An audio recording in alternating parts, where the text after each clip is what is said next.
I'll never forget the way the night started. It was a Saturday, one of those crisp evenings where the air smells like fallen leaves and wood smoke. My best friend Jason was hosting a party at his place. A casual thing. Drinks, music, good company. Emily and I were both invited. Of course, she insisted she'd meet me there since she had errands to run during the day. When I arrived, the house was buzzing with life. Laughter spilled out of the living room. The smell of barbecue wafted from the backyard, and someone was already killing it on the karaoke machine. Emily wasn't there yet, which wasn't unusual. She was always the type to make an entrance to be fashionably late. But this time she wasn't just late. She was silent. No texts, no calls, nothing. I tried to enjoy myself, figuring she'd show up. Eventually, Jason handed me a beer and teased me about her queen of drama timing. I laughed it off. But something felt wrong. It wasn't paranoia. It wasn't gut instinct. It was the absence of her. It was as if I could feel that she wasn't on her way. About an hour in, I spotted someone who made my stomach drop. Nick. Nick is one of those guys who sets off alarms just by existing. Charming, yes. Charismatic, absolutely. But there's something predatory about him. He's the guy who leans too close to married women and always manages to touch them in ways that seem casual but aren't. Emily hated him, or at least she used to. So when I saw him standing in the kitchen laughing with a drink in his hand, my first thought was, why the hell is he here? Jason wouldn't have invited him. Jason knew I couldn't stand the guy. Nick caught me staring, smirked, and raised his glass like we were old pals. I ignored him, but my mind was already spiraling. Emily had mentioned him recently in passing, something about running into him at the gym and how he looked different. It was a throwaway comment, but now it burned like acid. 2 hours passed still. No, Emily. My patience was wearing thin, so I stepped out onto the deck to call her. It went straight to voicemail twice. By the third try, I was pacing like a madman. People were starting to notice. Jason came out asking if I was okay, and I brushed him off with some excuse about work stress. But in my head, I was already mapping out the worst-case scenarios, and then, like a scene ripped out of some bad movie, I heard a car pull up. I rushed to the front yard, relief mixing with anger. But it wasn't just Emily. It was Emily and Nick in his car. They didn't see me at first. The music from inside was loud enough to drown out my footsteps. As I approached, she was in the passenger seat, laughing at something he'd said. The sound of her laughter cut through me like a knife. She looked so comfortable, so happy. I stopped a few feet away, waiting for her to notice me. When she finally did, her smile froze her eyes wide.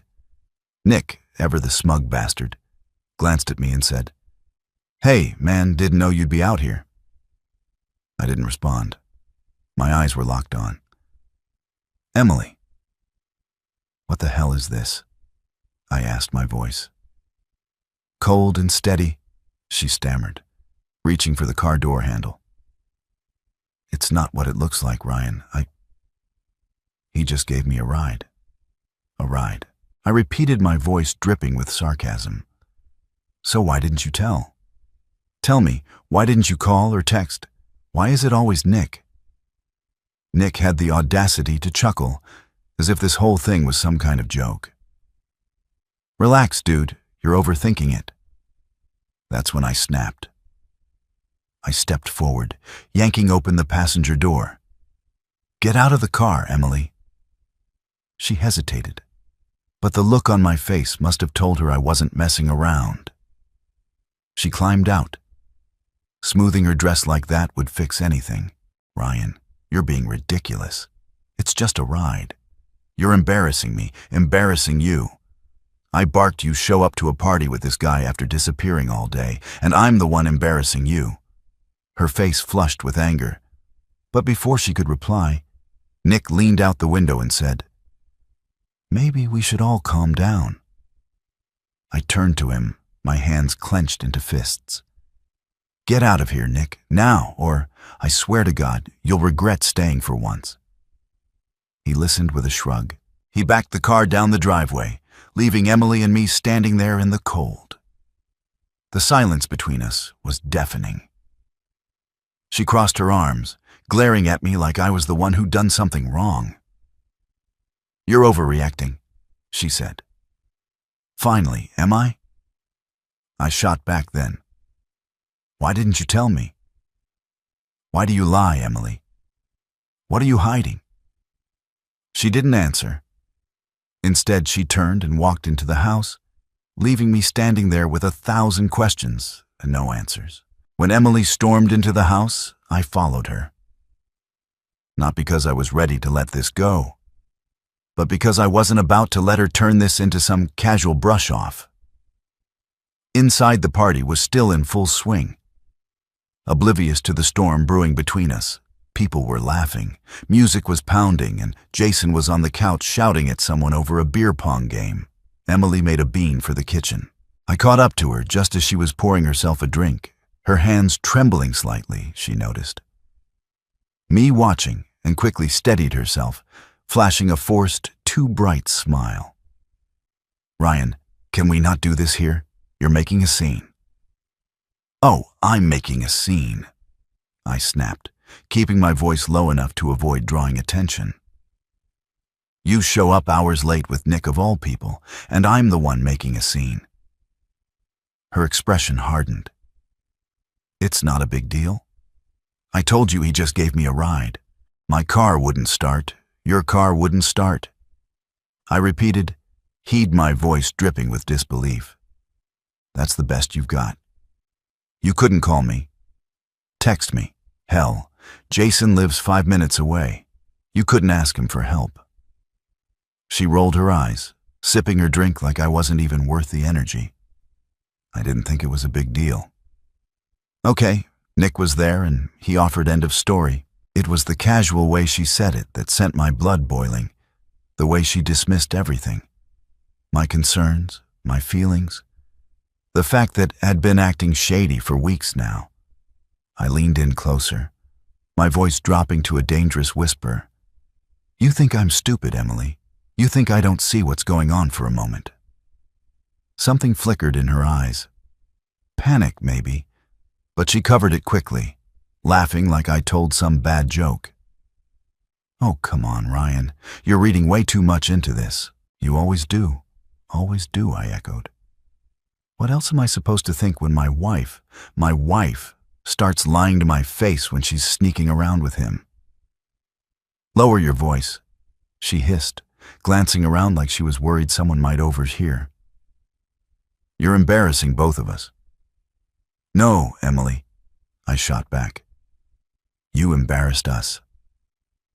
The moment you climbed into his car, the tension between us was suffocating.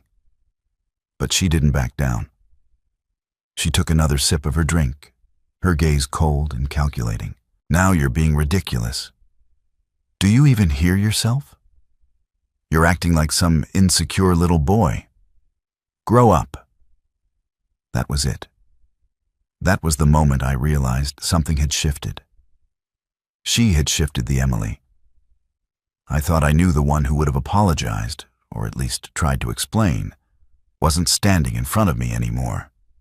This Emily was defiant, condescending, and full of contempt. Before I could respond, Jason walked into the kitchen. He took one look at us and immediately knew something was wrong. "Hey, everything okay in here?" he asked, his tone cautious. Emily turned to him, her face lighting up with a fake smile. So convincing. It made me sick. "Oh, we're fine. Just a little misunderstanding, that's all." Jason glanced at me, his brow furrowed. He didn't buy it, Ryan. I clenched my jaw, trying to keep my anger in check. "We're fine," I said through gritted teeth, though my voice betrayed how far from fine I really was. Emily used the moment to slip away, disappearing into the crowd like nothing had happened. I wanted to follow her, to drag her back and force her to tell me the truth. But Jason grabbed my arm. "Hey man, what's going on?" I hesitated, my mind racing. Part of me wanted to spill everything, to tell him about the lies, the late nights, the way she'd walked in with Nick like it was nothing. But another part of me, the part still clinging to some shred of hope, held back nothing, I muttered. "Just something we need to work out." Jason didn't look convinced, but he let it go all right. "Just let me know if you need anything." I nodded, barely hearing him as I scanned the room for Emily.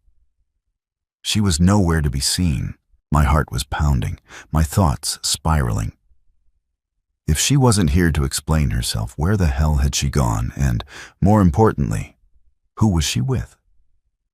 It didn't take long to find out. 15 minutes later, I stepped outside to clear my head. The backyard was quieter, the only sound coming from a group of smokers huddled near the fence. And that's when I saw her standing just out of view, talking to Nick. She wasn't laughing now. In fact, she looked serious, her arms crossed tightly over her chest, but it didn't matter. The sight of them together sneaking off like that felt like a slap in the face. I moved closer, staying out of sight. Their voices were low, but I could just make out what they were saying. "This is getting out of hand," Emily was saying, her tone sharp. Nick chuckled softly. "Relax, babe. He doesn't have proof. Hune's just pissed because he knows I can give you what he can't." My entire body went cold. The words hit me like a freight train, each one cutting deeper than the last. I clenched my fists, struggling to keep myself from charging over there and knocking him out. Emily didn't deny it. She didn't push him away or tell him he was wrong. She just sighed, looking frustrated but resigned, like she didn't care enough to argue. Argue? I couldn't listen anymore. I stepped into view, my voice loud and sharp enough to make them both jump. "Give her what I can't, huh? Why don't you enlighten me, Nick?" The look on their faces was priceless. Pure, unfiltered panic. For once, Nick didn't have a smug response, and Emily, she looked like a cornered animal, her mouth opening and closing as she scrambled for an excuse. But there was nothing she could say. The truth was out, and I wasn't about to let it lie for a moment. None of us moved. Nick, usually so quick with his smartest comments, just stood there. Frozen, his mouth slightly open, Emily's eyes darted around, searching for an escape. The tension was suffocating, but I wasn't about to break it. "You heard me?" I said, stepping closer. My voice was steady, but every muscle in my body was on edge. "What exactly are you giving her?" "That I can't." Nick finally found his voice, though it came out weaker than usual. "Look, man, you're blowing this way out of proportion. We were just talking." I scoffed, glaring at him. "Talking? That's what you call this? The late night rides, the sneaking around, and now this. You think I don't see what's going on?" Emily stepped in, then her face, a mask of irritation. "Ryan, stop. This isn't the place for this kind of drama," I said, turning to her. "Are you serious right now? You're out here, sneaking off with him, and you have the nerve to call this drama." Her jaw tightened, but she didn't back down. "I've already told you nothing's going on. Nick is just a friend. You're making a fool of yourself, Ryan." Nick decided to chime in, his cocky attitude creeping back now that he thought Emily had his back. "She's right, dude. You're embarrassing yourself. Why don't you just go cool off? That was it? The dam broke." I stepped forward, my fists clenched, and for a split second I thought about decking him right there. But instead, I laughed. A cold, bitter laugh that caught both of them off guard. "You know what, Nick?" I said, my voice dangerously calm. "You're right. I am making a fool of myself because I actually believed she was better than this. Better than you." Nick flinched his smug grin, faltering. Emily, on the other hand, looked furious. "You're unbelievable." She hissed, "You're acting like some paranoid psycho.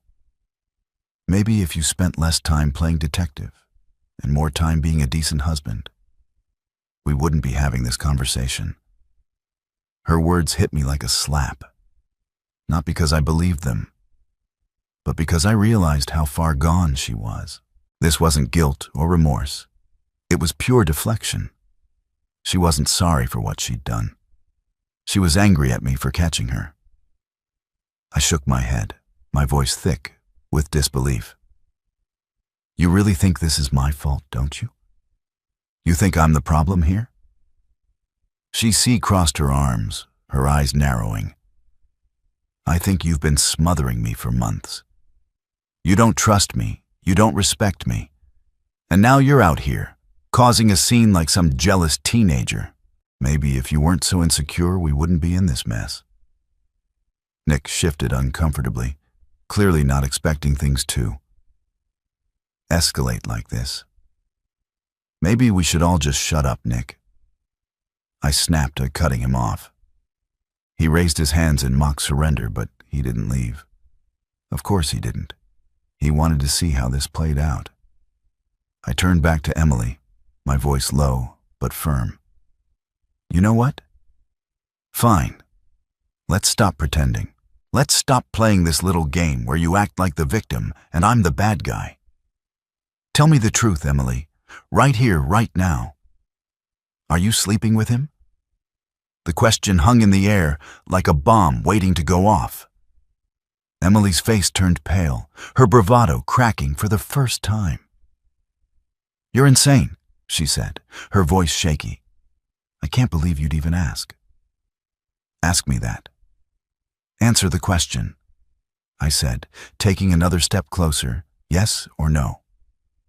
Are you sleeping with him?" She hesitated, her eyes flickering to Nick. That was all the confirmation I needed. I let out a bitter laugh, my heart pounding in my chest. "You don't even have the guts to deny it, do you, God?" I was such an idiot. "I gave you everything, Emily, everything, and this. This is how you repay me." Her expression hardened again, but she didn't say anything. "Nick ever?" The opportunist tried to step in. "Look, man, it's not what you think. Emily's been unhappy for a while. Maybe if you actually paid attention to her." That's when I snapped. I grabbed Nick by the collar, slamming him against the fence before he could finish his sentence. "Don't you dare try to pin this on me." I growled, my voice trembling with rage. "You don't get to come into my life and play the savior. You're nothing but a snake." Jason must have heard the commotion because he came rushing out, followed by a few others. "Ryan, man, what the hell are you doing?" he shouted, pulling me back before I could do any real damage. I let go of Nick, shoving him aside. He stumbled, muttering something under his breath. But I didn't care. My attention was on Emily.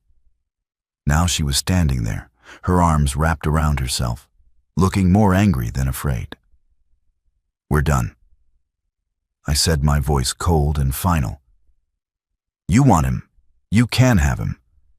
But don't you dare try to blame this on me." For the first time, she looked genuinely shocked. "Ryan, wait. No," I interrupted. "You made your choice. Now live with it." I turned and walked away, ignoring Jason's calls and the murmurs of the crowd. My mind was racing, my chest tight. But one thing was clear.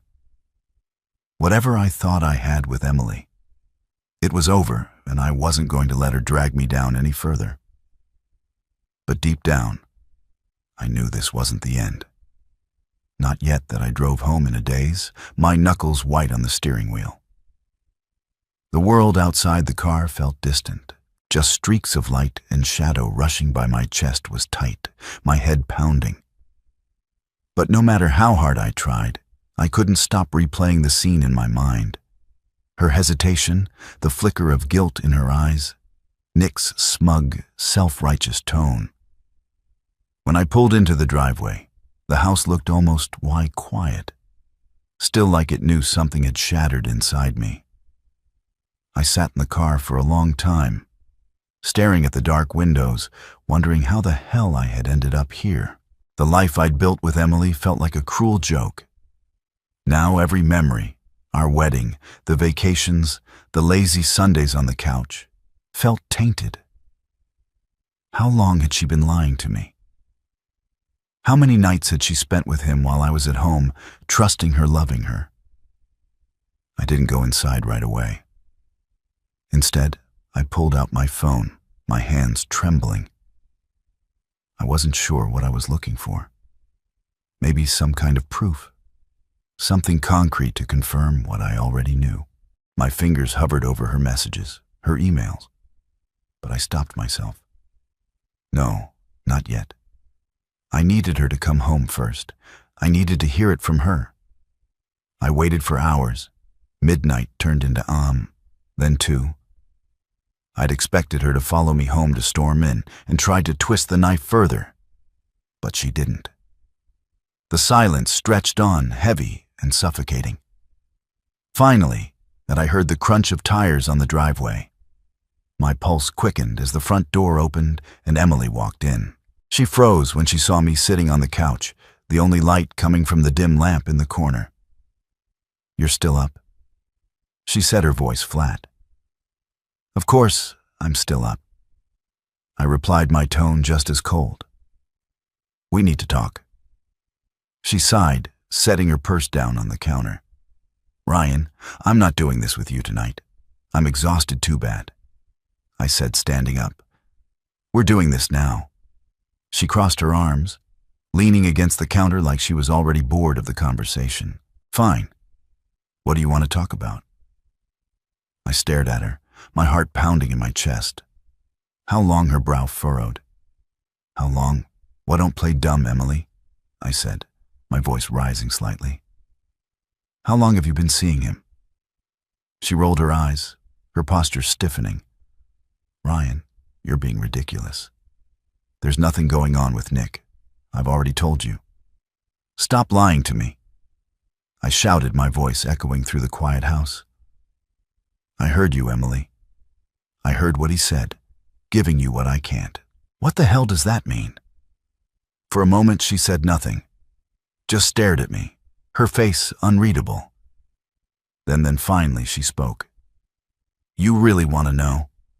she said, her tone sharp. "Fine, I'm tired of pretending.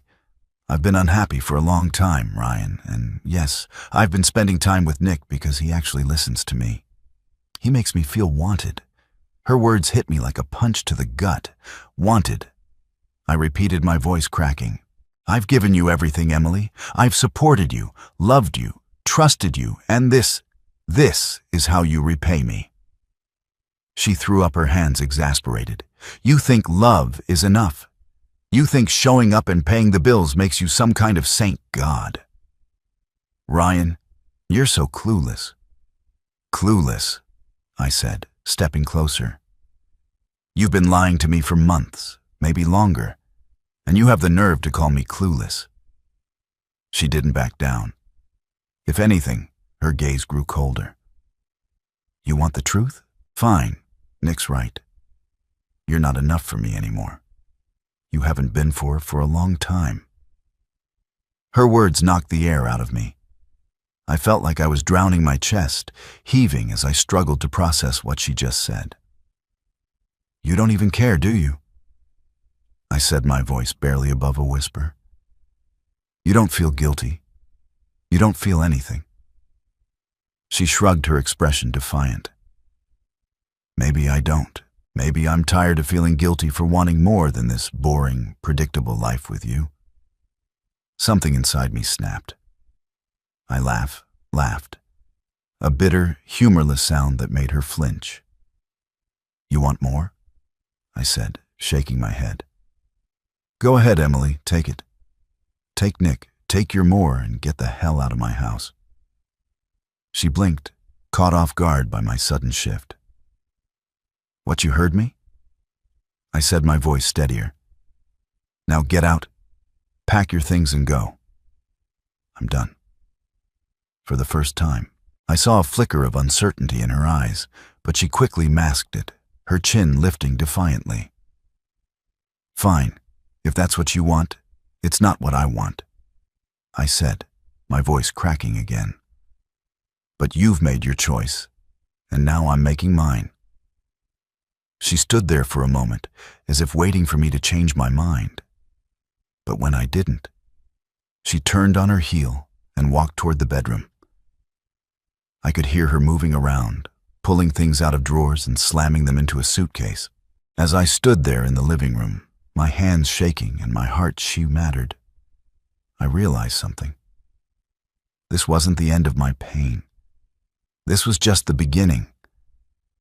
But at least now I knew the truth, and that was something.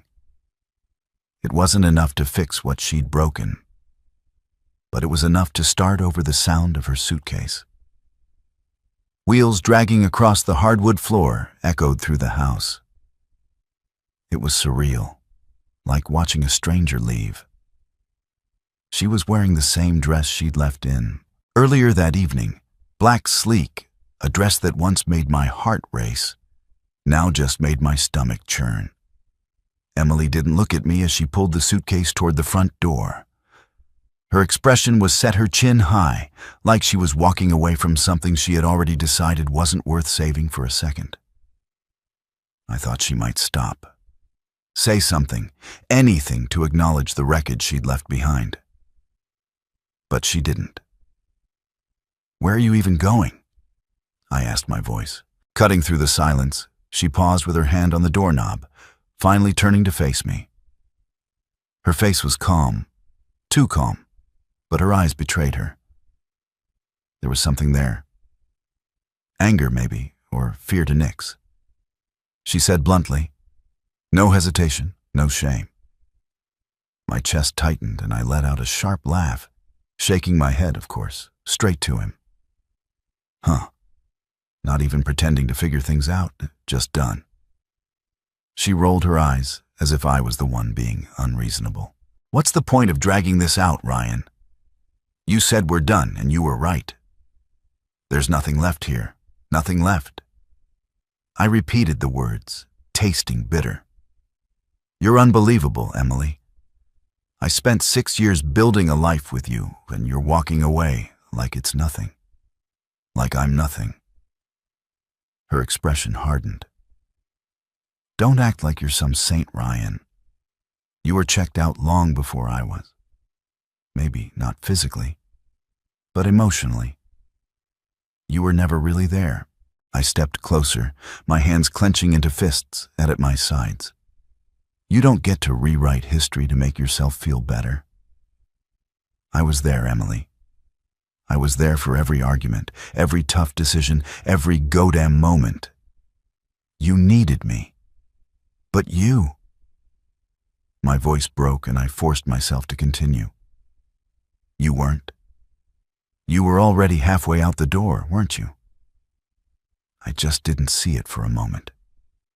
She looked like she might respond, but instead she sighed, shaking her head. Believe what you want. It doesn't matter anymore.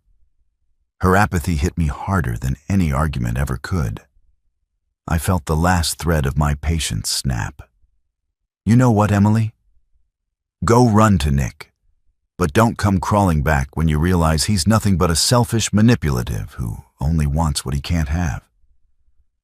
Don't come crying to me when it all falls apart. Her lips curled into a bitter smile. Don't worry, Ryan. I won't with that. She opened the door and stepped out into the cold night. She didn't look back, didn't pause, didn't say goodbye. The door clicked shut behind her, and the silence that followed was deafening. For a while, I just stood there, staring at the door. My mind was blank, my body numb. It was over, really truly over. The person I had loved, the person I had fought for, was gone. And the worst part, she had taken a piece of me with her. I slumped onto the couch, my head in my hands, the weight of the night crashing down on me, the anger, the betrayal, the heartbreak. It all hit me at once like a tidal wave I couldn't escape. But beneath all of it, a new feeling was starting to surface. It wasn't relief, not yet. It was something sharper, darker, a need to reclaim what she had taken from me, a need to show her and him that I wasn't the fool they thought I was. I didn't know what my next move was, not yet. But one thing was certain. This wasn't over, not by a long shot. The hours after she left passed in a haze. I didn't sleep, didn't eat, didn't even turn on the TV to drown out the deafening silence in the house. My mind was a storm, replaying every argument, every lie, every God-forsaken second of the night. Over and over again, the anger burned like gasoline, refusing to die down. But beneath the anger was something else. A gnawing, relentless curiosity. I needed answers, not her half-truths or Nick's smug insinuations. I needed to know everything, how it started, how long it had been going on, and most importantly, if there was anything she thought she'd gotten away with to Am. I made my decision. I grabbed her old laptop from the closet. It had been collecting dust for months after she switched to a newer model. But I knew she hadn't wiped it. Emily wasn't the tech-savvy type. If there were any breadcrumbs, they'd be here. It took me less than 5 minutes to log in. She hadn't even bothered to change the password. The familiarity of it all felt strange, like stepping back into a part of her life I wasn't supposed to see. But tonight, I didn't care about boundaries. The first place I looked was her email. First, nothing jumped out. A few receipts, work-rated junk, the occasional spam ad for luxury handbags. But then I saw it. A folder buried near the bottom of her inbox titled Simply Personal. I opened it and my heart dropped. The emails were all there, dozens of them, messages between Emily and Nick going back months. They weren't explicit, but they didn't need to be. The tone was unmistakable. Flirty, intimate, full of inside jokes and thinly veiled references to their meetups. One email in particular caught my eye. It was from 2 weeks ago, sent late at night. Subject: tonight. Thanks for meeting me tonight. I needed that more than I can say. I don't know how much longer I can keep this up with Ryan. He's starting to suspect something, but being with makes it all feel worth it. You understand me in a way he never could. I stared at the screen, the words blurring as my chest tightened. She didn't just betray me, she planned it. Every word confirmed what I had already feared. It wasn't a mistake or a moment of weakness. She had chosen him over and over again while I was left in the dark. But the worst part, there was an attachment, a photo. My hands shook as I clicked it, and when the image loaded, my stomach turned. It was a selfie of the two of them taking in what looked like the lounge of a fancy hotel. Her head was on his shoulder, her smile radiant, her eyes lit with a joy I hadn't seen in years. And Nick, he looked victorious, like he knew exactly what he was taking from me. I slammed the laptop shut. The image seared into my brain. My breathing was ragged, my hands trembling with a mix of fury and humiliation. It wasn't just the betrayal. It was the audacity, the smugness, the way she paraded around with him, confident. I'd never figure it out. That was when I realized something else. The email had a timestamp, PM. It was the same night she told me. She was out late for work drinks. The same night I'd sat at home waiting for her, thinking she was tired. When she came back reeking of perfume, I clenched my fists, the pieces clicking together in my head. The hotel in the photo wasn't just any hotel. It was the same one downtown where Jason had mentioned Nick was hosting his company's networking events. That's where they were meeting. That's where it had been happening.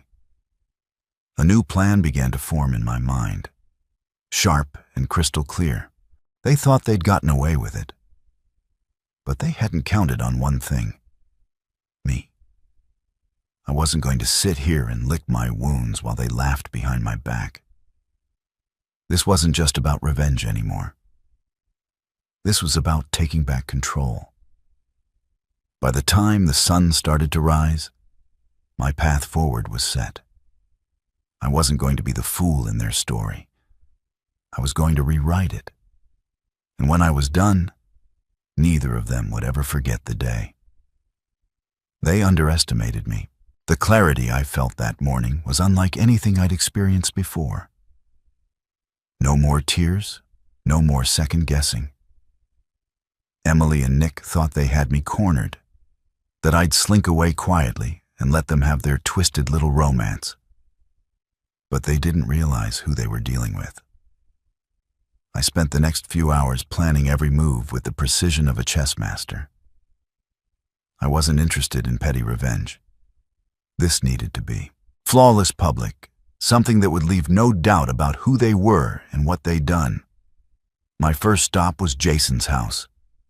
He was my best friend, but more importantly, he was the key to making this work. When I showed up at his door, blurry-eyed and running on caffeine and adrenaline, he knew something was wrong. "Jesus, Ryan, you look like hell," he said, pulling me inside. "What happened?"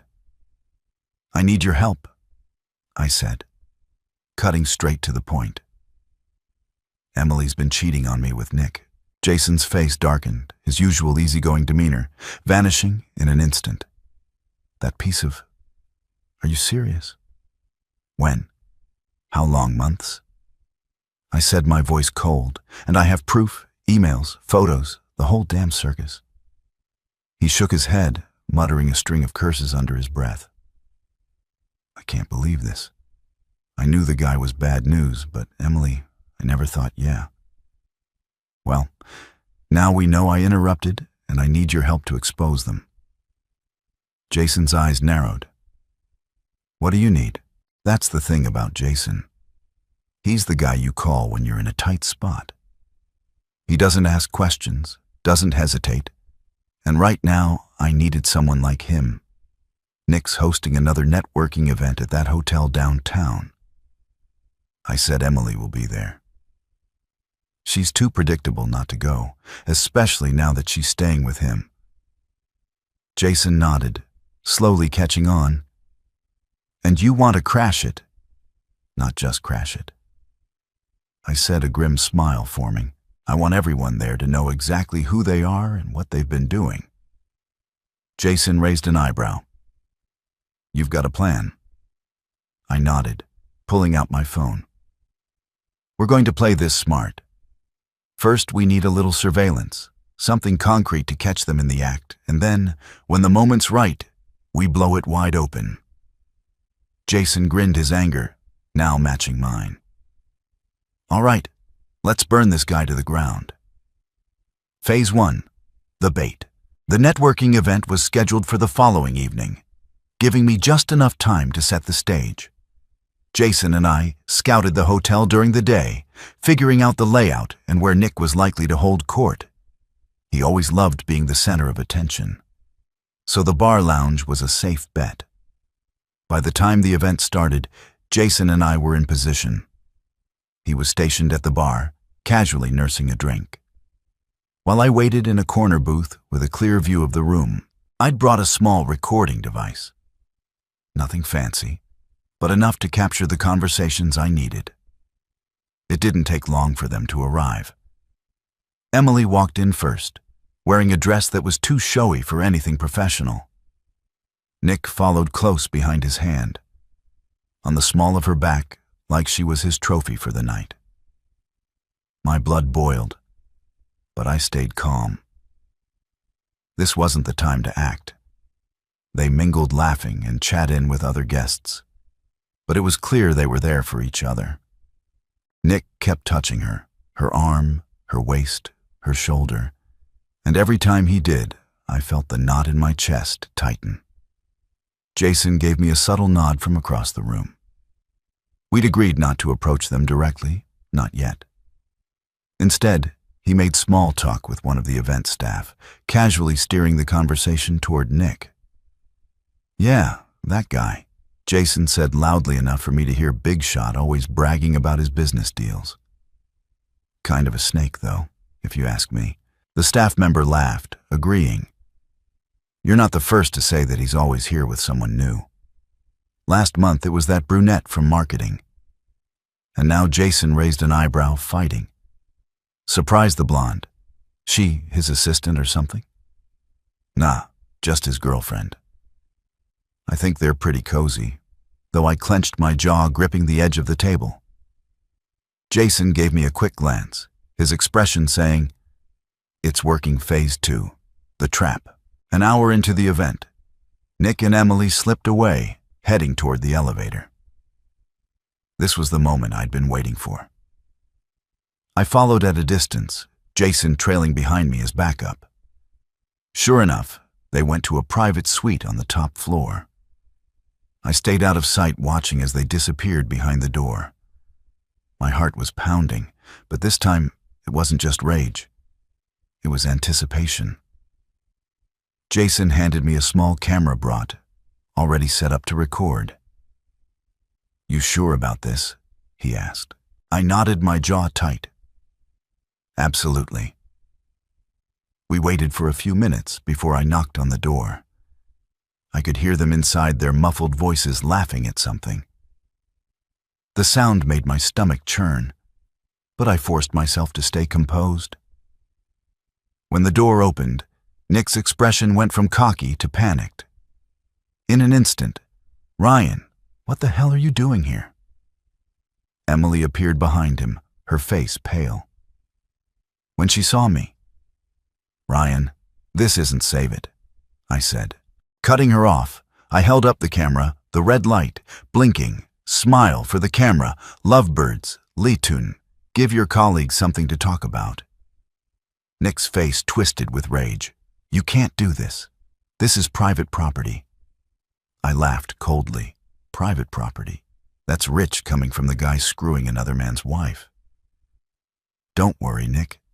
I'm sure your boss will appreciate knowing how you spend company events." Emily tried to grab my arm, her voice desperate. "Now, Ryan, stop. This isn't the way to. Handle this."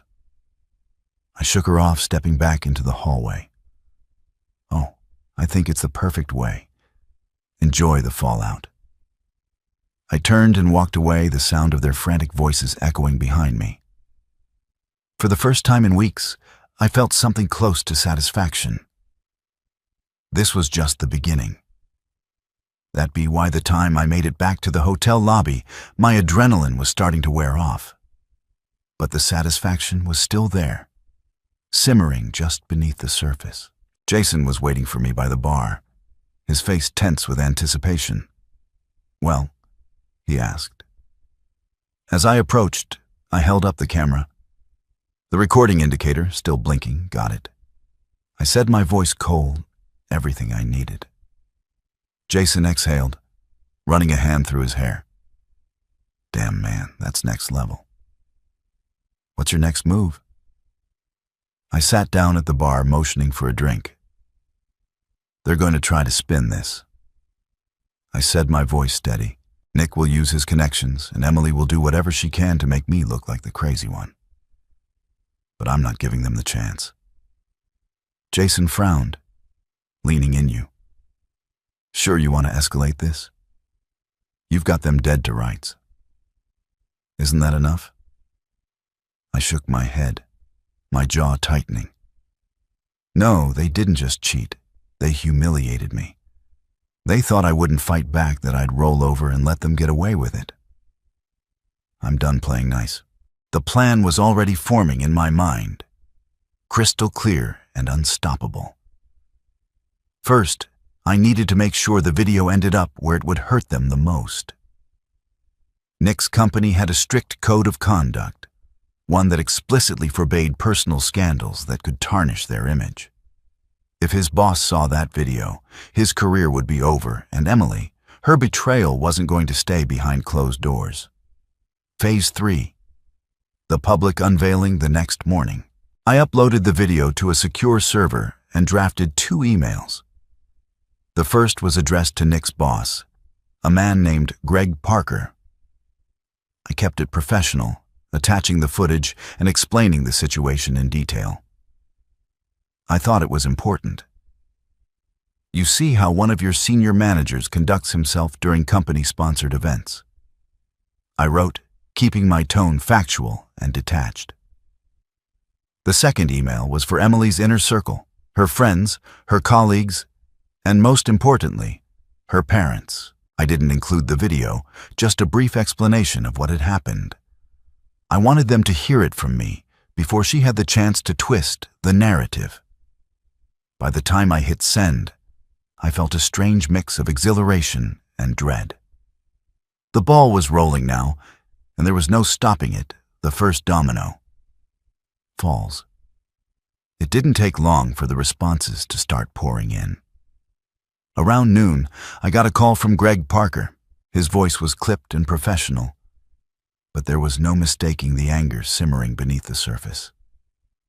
"Mr. Daniels, I appreciate you bringing this to my attention. He said this behavior is unacceptable, and I assure you it will be addressed immediately." "Glad to hear it," I replied, keeping my tone even. "I just thought you should know what kind of person is representing your company."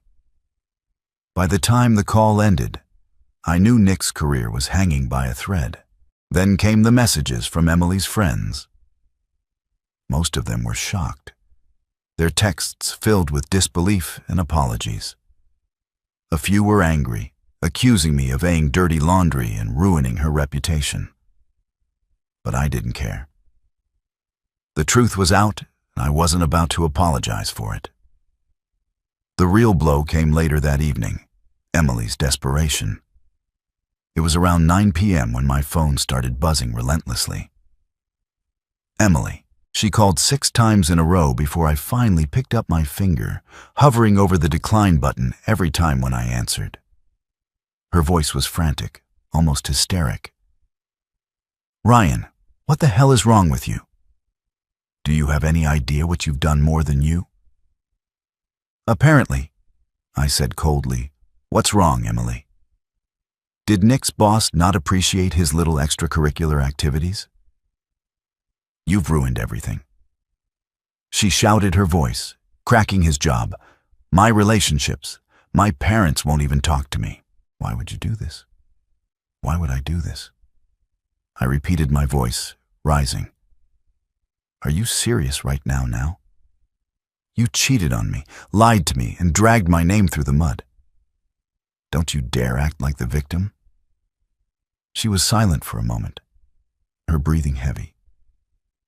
"I didn't mean for it to get this far," she said, finally, her tone desperate. "Ryan, please, we can fix this. We can figure it out." "Fix this," I snapped. "There's nothing to fix, Emily. You made your choice. Now live with it." She started to say something else, but I hung up my hand, trembling as I set the phone down. For the first time in weeks, I felt free. She wasn't my problem anymore, and neither was Nick. The collapse. Over the next few days, the fallout continued to spread. Nick was suspended from his job pending a full investigation, and word of the scandal began circulating through their social circles. Emily's friends were divided. Some supported her, but others turned their backs. Disgusted by what she'd done, I stayed out of it. watching from a distance as their perfect little world crumbled for the first time in a long time. I felt like I was in control. But the best part, I wasn't done.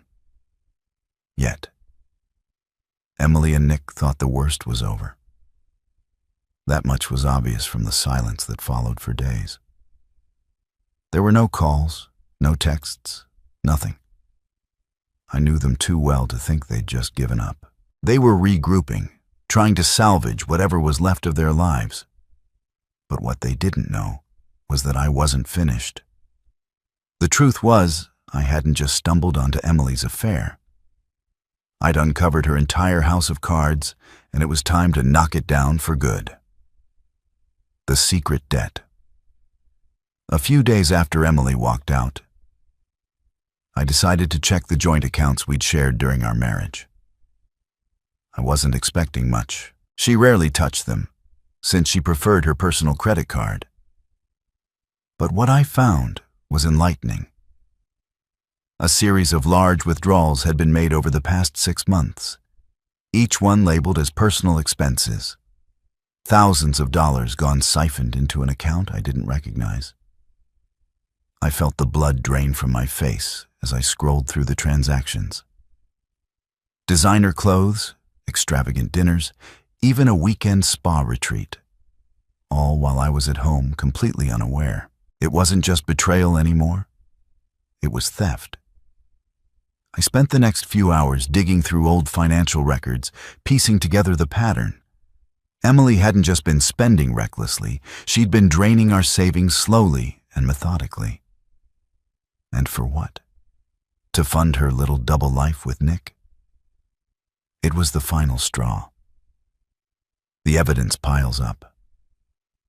Armed with this new information, I contacted a lawyer first thing the next morning. She was sharp, no nonsense, and exactly the kind of person I needed on my side. "You have a strong case," she said. "After reviewing the evidence between the infidelity and the financial misconduct, you could argue for both fault-based divorce and restitution." "Good," I said, my voice cold. "I don't just want her out of my life, I want her to feel it." The lawyer smirked. "Then you're in luck with what you've provided. We can not only freeze her access to the remaining funds, but also potentially recover what she's already taken. And if Nick was complicit in any of this, we can drag him into the proceedings too." Hearing that was like taking a deep breath after being underwater for too long. For the first time, I saw a way to turn their betrayal into justice. But there was one more thing I needed to do before pulling the trigger. The public spectacle. Emily and Nick had been keeping a low profile since the video and emails circulated, but I knew that wouldn't last. Nick was too arrogant to stay quiet for long, and Emily, well. Emily was addicted to appearances, so I decided to speed things up. Jason and I put together an anonymous social media post detailing the entire affair in painstaking detail. The photos, the emails, the financial records. It was all there. We didn't name directly, but anyone who knew them would recognize the story instantly. Within hours, the post went viral. Comments flooded in a mix of outrage and morbid curiosity. People started connecting the dots, tagging Emily and Nick in the replies. The scandal that had been simmering under the surface exploded into full-blown chaos. By the end of the day, Emily had deactivated her accounts. Nick tried to defend himself with a half-hearted post about privacy and misunderstanding, but it only made things worse. Screenshots of his attempts to flirt with other women surfaced, painting him as a serial manipulator. The final confrontation that evening. Emily showed up at the house unannounced. Her face was pale, her eyes red-rimmed. She didn't knock. She just walked in like she still had a right to be there. "Ryan," she started, her voice trembling. "What the hell have you done that post? It's everywhere. People are calling me, texting me. My life is falling apart." I stood in the doorway, arms crossed. "Good," I said simply. "Now you know how it feels." Tears welled up in her eyes, but I didn't feel a shred of pity. "You've destroyed me," she whispered. "Why? Why couldn't you just let me go?" I stepped closer, my voice cold and unyielding. "Let you go, Emily. I did. Let you go. The second you walked out of here and into his car, you were gone. This," I gestured around us, "isn't about keeping you. It's about making sure you never get to pull this crap again. Not with me, not with anyone." She shook her head, her composure breaking. "You think you're so righteous, don't you like? You're the victim.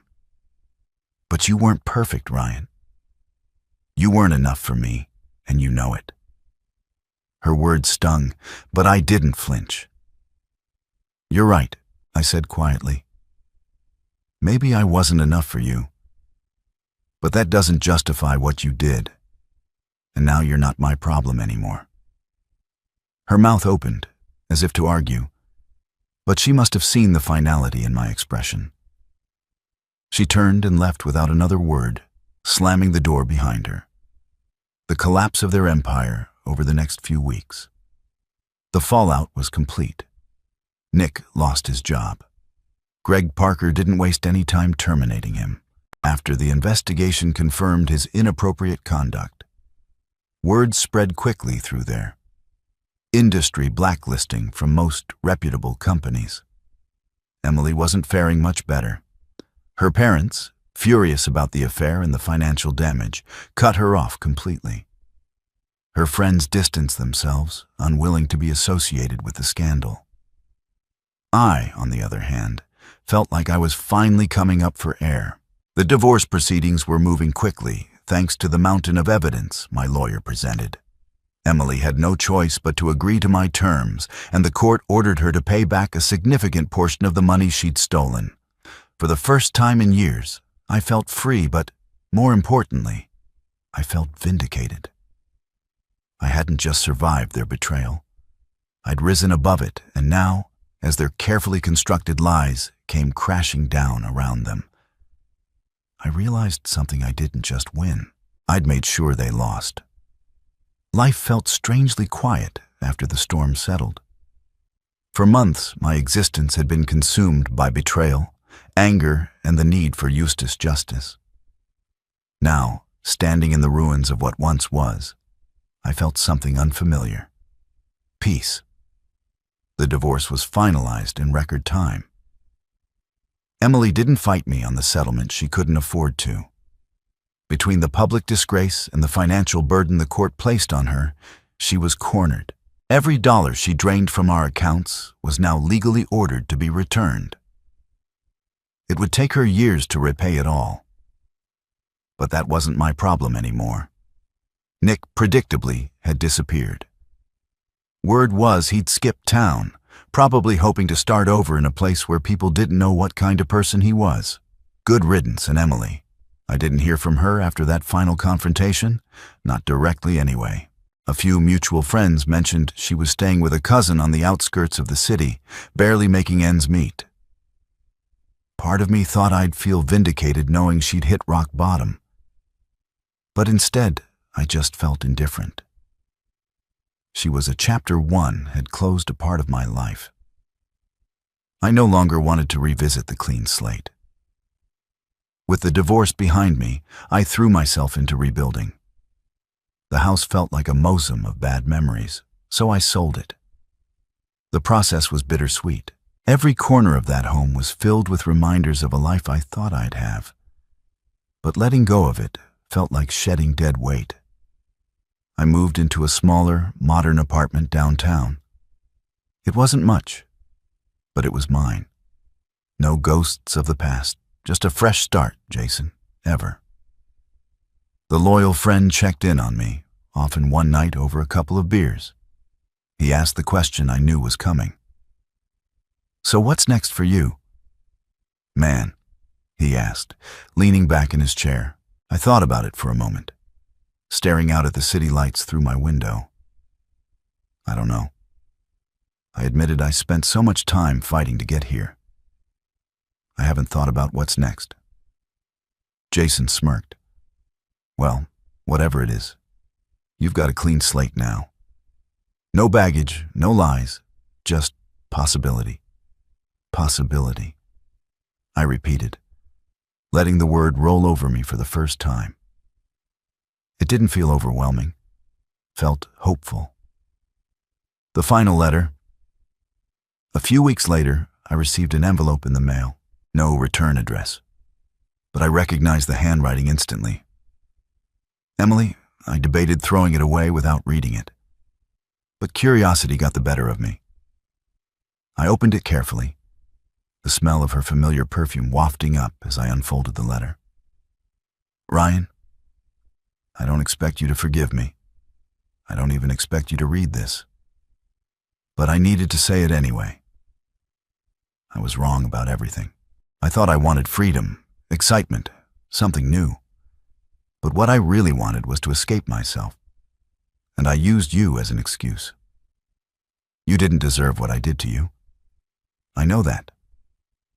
Now Nick gone, it didn't take long for him to show his true colors.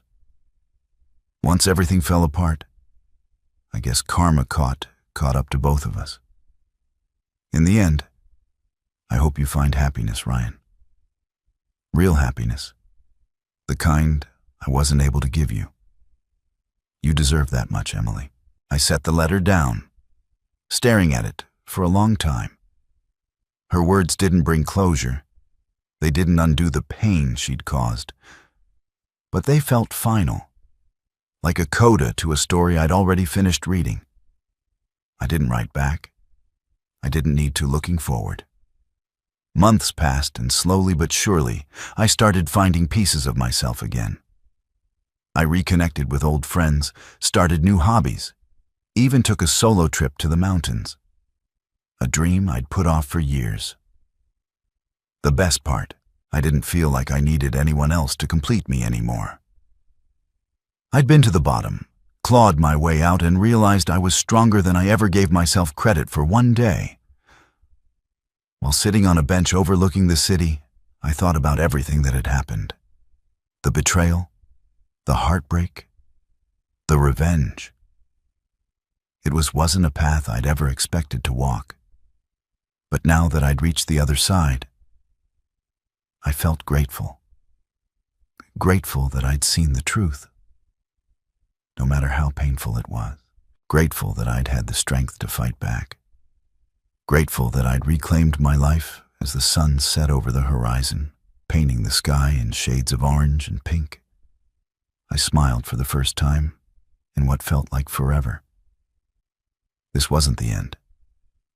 It was the beginning. Life had a funny way of reminding you of things when you least expected it.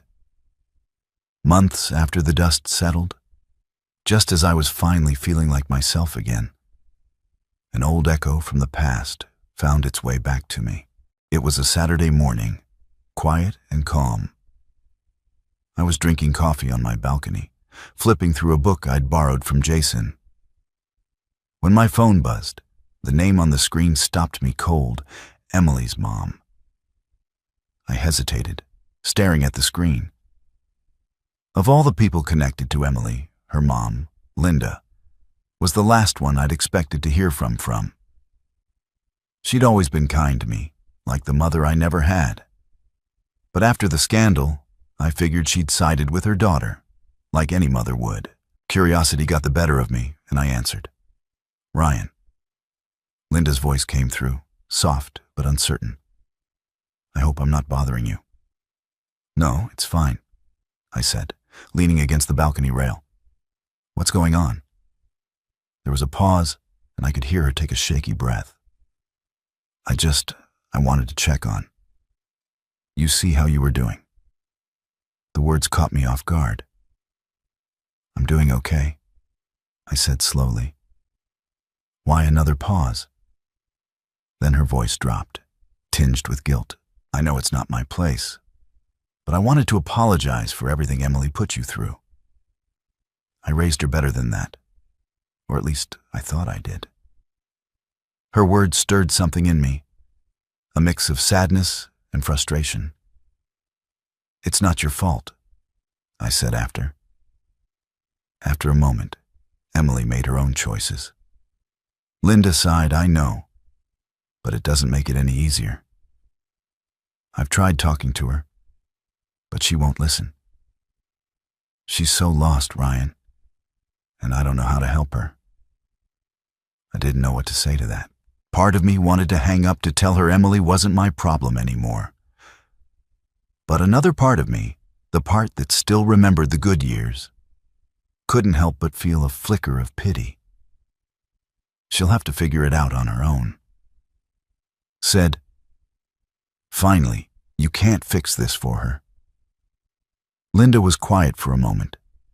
Then, with a trembling voice, she asked, "Do you think there's any chance she could make things right with you, even as friends?" The question hit me like a punch to the gut. I closed my eyes, the weight of it pressing down on me. "Linda," I said gently, "I think it's best if Emily and I stay out of each other's lives. Too much has happened." There was a long silence on the other end when she finally spoke. Her voice was heavy. "With regret, I understand. I just thought I'd try. You were the best thing that ever happened to her, Ryan. I hope you know that I did my best," I said simply. But it wasn't enough for her. We said our goodbyes, and I hung up feeling the familiar ache of old wounds reopening. I told myself it didn't matter that Emily's choices weren't mine to fix. But the conversation stayed with me, lingering like a shadow. A chance encounter. A week later, I ran into Emily by accident. It was at a coffee shop downtown, one I hadn't been to in years. I was grabbing a quick espresso before heading to a meeting. When I saw her, she was sitting by the window, staring down at her phone with a faraway look in her eyes. She looked different. Thinner, maybe paler. Her once meticulously styled hair was tied back in a loose bun, and the light in her eyes, the one that used to draw me in, was gone. She didn't see me. At first I thought about leaving without saying anything, but something in me stirred. Maybe it was closure I hadn't realized I still needed. I walked over my footsteps, light against the wooden floor. When I stopped in front of her table, she looked up, her eyes widening in surprise. "Ryan," she said softly, her voice almost unrecognizable. "Emily," I replied, keeping my tone neutral. "Didn't expect to see you here." She gestured awkwardly to the feet across from her. "Do you want to sit?" I hesitated, then nodded, lowering myself into the chair for a moment. Neither of us spoke. The air between us was heavy, filled with the weight of everything unsaid. "You look good," she said, finally breaking the silence. "Better than the last time I saw you." "Thanks." I said, "You look different." She smiled faintly, but it didn't reach her eyes. "Yeah, life's been complicated." I didn't ask her to elaborate. I wasn't here for her confessions. "What do you want, Emily?" I asked bluntly. She flinched at the directness of my tone, but to her credit, she didn't look away. I wanted to say, "I'm sorry for everything." I leaned back, studying her. "You already said that in the letter." "I know," she said quickly, but it didn't feel like enough. I've been trying to figure out where I went wrong, why I ruined the best thing I ever had. And I held up a hand, cutting her off. "Emily, stop. I don't need your apologies. What's done is done. We can't go back and fix it." Her eyes filled with tears, but she blinked them away. "I know, I miss you, Ryan. I miss us." The words hit me harder than I expected. For a moment, I thought about the life we used to have, the good times before everything fell apart.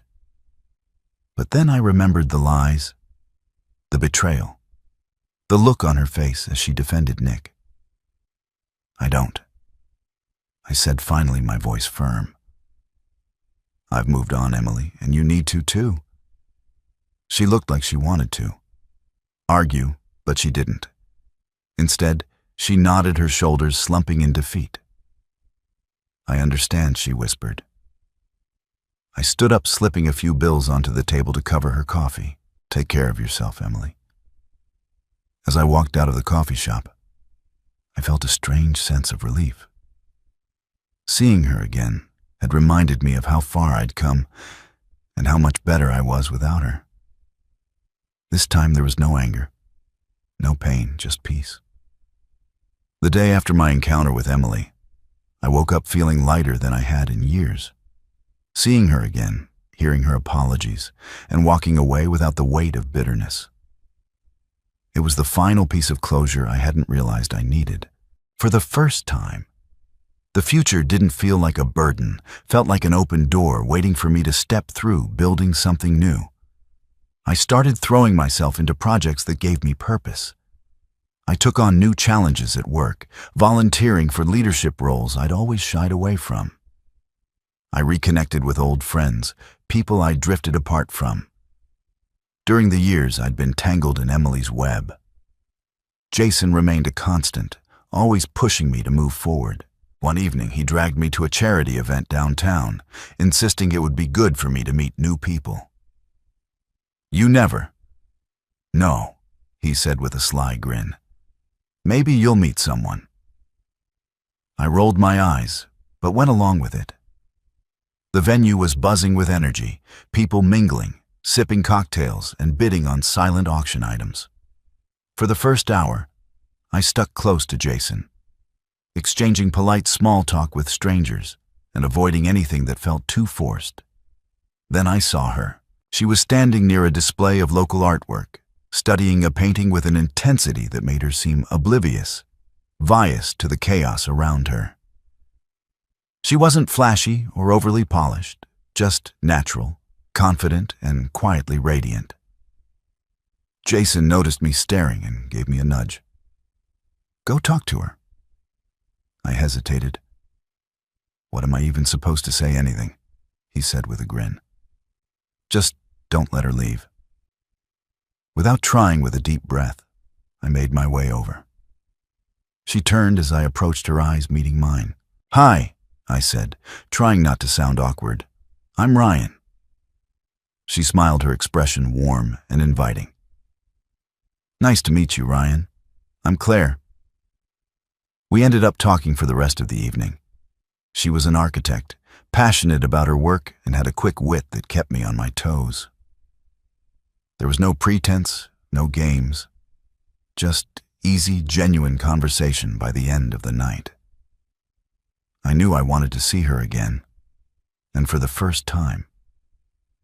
The idea of starting something new didn't scare me, a letter to myself. A few weeks after meeting Claire, I found myself reflecting on everything that had brought me to this point. The betrayal, the heartbreak, the revenge. It had all been part of a painful but necessary journey. One evening, I sat down with a blank sheet of paper and started writing. Not to Emily, not to anyone else, but to myself. Ryan, you've been through hell and back, but you made it. You proved to yourself that you're stronger than you ever thought possible.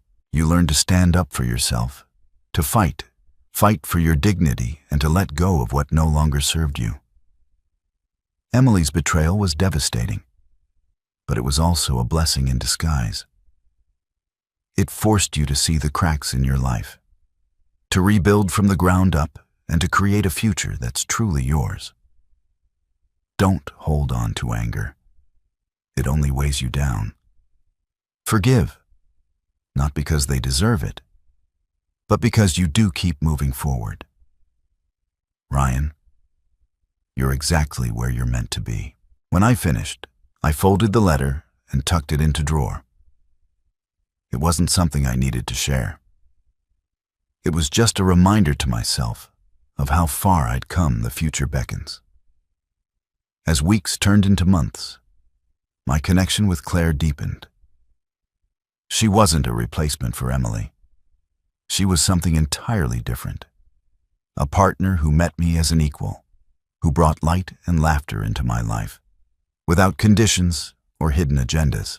One evening, as we sat together on my balcony watching the sunset, she turned to me with a curious smile. "Do you ever think about the past?" she asked. "Sometimes," I admitted, "but not in the same way I used to. It doesn't haunt me anymore. It's just a part of the story." She nodded, resting her head on my shoulder. "Well, I'm glad it brought you here." I smiled, feeling the truth of her words settle in my chest. The past had shaped me, but it didn't define me. I wasn't the man who'd been betrayed anymore.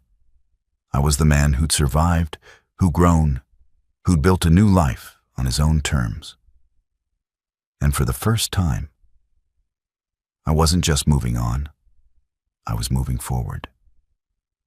The end of one chapter had become the beginning of another. And this time, I was ready to write the story I truly wanted to live.